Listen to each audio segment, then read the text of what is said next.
So yeah guys, welcome back to my YouTube channel. I hope you enjoyed my last video, and please guys, if you don't understand some of the things that I've explained in my last video, drop your comments so that we can discuss about it and we can clarify things and move forward. Yeah, so today I'll be talking about the interviews that you get to take before you get admitted into any of the Erasmus Mundus scholarship program. I would like to say this before I move forward, that applying for the Erasmus Mundus joint master's degree scholarship does not warrant that you have a first class. A lot of people think that it's when you get a first class and maybe after your bachelor's that you can apply for Erasmus. If you graduated with a 2-1, that is a second class upper degree, you definitely can apply for the Erasmus Mundus joint master's scholarship. And also, if you graduated with a 2-2, which is a second class lower, you can also apply for the Erasmus Mundus scholarship. But there are some things that you definitely need to do, because if you were in their position, what are you going to do? Leave somebody who has a 2-1 or leave somebody who has a first class and take a student that is having a 2-2? I know by now that the answer is already jumping up and down in your head. It's one of those things, I understand.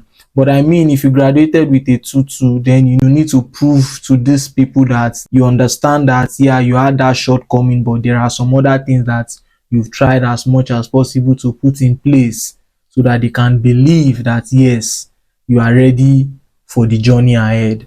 Now, when you apply for the Erasmus Mundus joint master's degree, there are some programs that warrant that you do an interview. Some other programs will not want you to do any interview. Some of them will just want you to do like a 5-minute or say 3-minute, 2-minute video explaining yourself.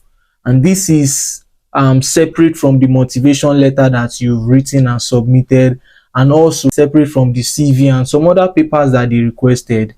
So you have to understand what your program demands so that you'll be able to know the best ways to meet up with their demand. So if you are called for an interview, what are some of the things that you need? Yeah, you need your gadgets. I'm talking about your phones, or probably you have a laptop or you have a tab. And also you need power supply. It's very, very important. You don't want to be in a situation whereby you're having your interview with these people, a life-changing interview with these people, and then you run out of power and you are in the dark, and if people that are interviewing, you don't know who they are interviewing anymore. That it sends a wrong signal to them, and it might affect the overall end result of your interview with them. So take note of these important points. And you need a very good network. Your network has to be stable so that you can express yourself and drive home all your points. Read about the program. Make sure that you understand what the program is about, because if you don't understand what the program is about, believe me, it's difficult for you to even come up with any idea, or come up and face these people to talk about your experience and how it correlates with the program that you've applied to. So these are very important things that you need to do before your interview, so that when it gets to that point, you don't struggle, you don't panic. Yeah, I can remember vividly that when I did my interview, I I was scared at first. I won't lie to you. But I have already prepared. I went to read about the program.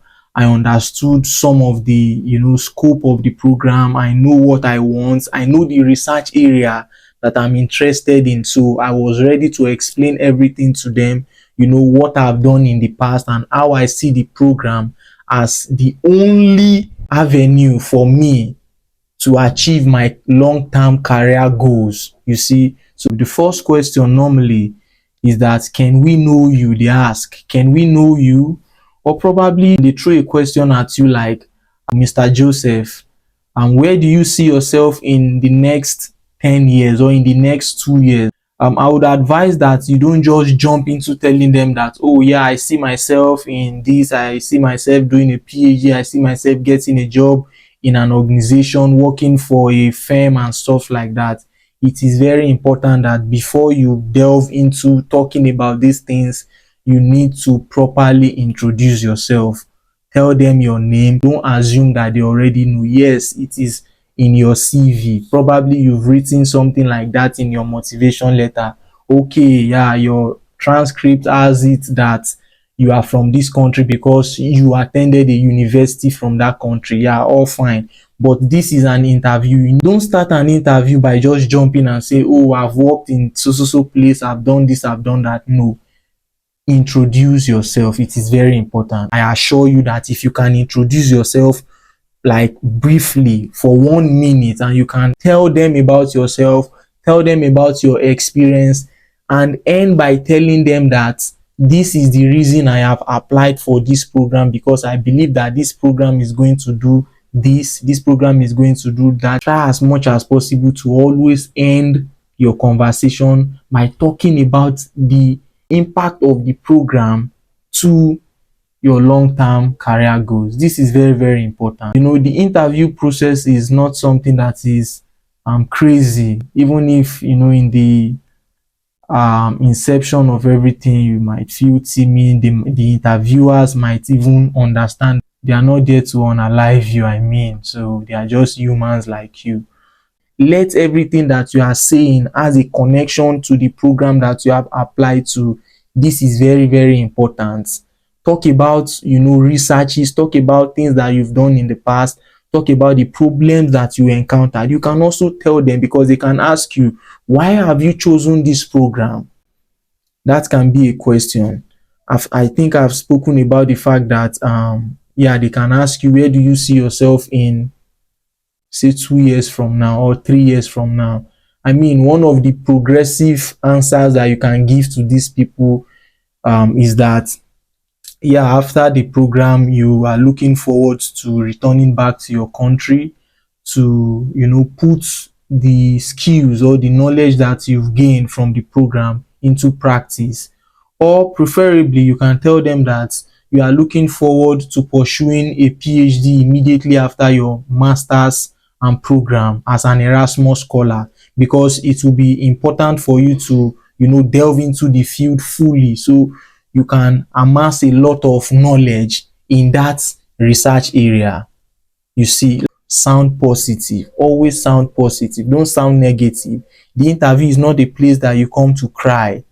The interview is not a place that you come to talk about your family issues. Oh, my dad. No, you don't come and tell them those stuffs. They also have their problems. So understand these things. Very, very important.